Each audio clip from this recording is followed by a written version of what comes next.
Hey friends, if I could choose one word that would best describe my life before Christ, it would be the word ashes. Yeah, I think before I knew Jesus, I would just say that my life was characterized by burnout and just the resulting pile of ashes that was left over, especially going into my freshman year of college. So growing up, I would say that the concept of being good and striving after perfection just really grabbed a hold of my heart. I thought that I had to be good to earn others' approval and even to accept myself, and ultimately to gain God's approval, that I had to do enough good things or be perfect to be successful in others people's eyes and in God's eyes. And this is even what I learned growing up in church. It was over and over again, be good, be good, be good. And so I strived after that and just tried to somehow get to that perfect level. In high school, I would say that this manifested itself in grades and in a relationship, a dating relationship.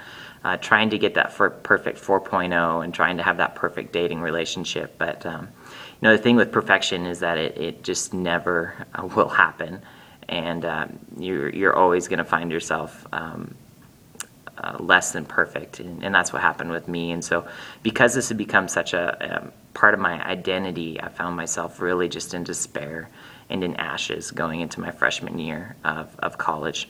But about that time, God did something just really cool. He put a roommate in my life in the dorms that was a believer, that knew him and that followed him and that loved him. And as I watched his life the first few weeks of campus, I just knew something was different about him, that he knew God in a way that I didn't. And so one night, just out of desperation, I followed him to a group on campus, this Christian group, this meeting, where I just heard the most profound thing, and that is that God accepts us not based on what we do, but what on Jesus has done.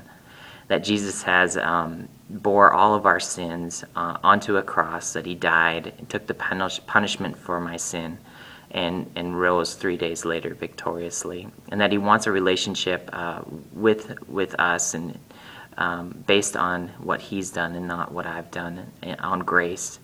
And so that night, after hearing that, it just radically changed me and started a relationship with Christ that night, and it's continued on since. And so if I were to choose one word that would best describe my life after Christ, I would choose the word oak.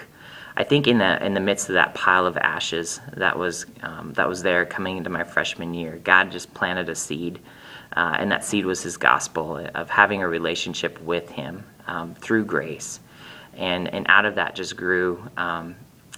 My life grew in him, and I would say it's characterized by an oak. An oak grows slow and steady, but it's strong.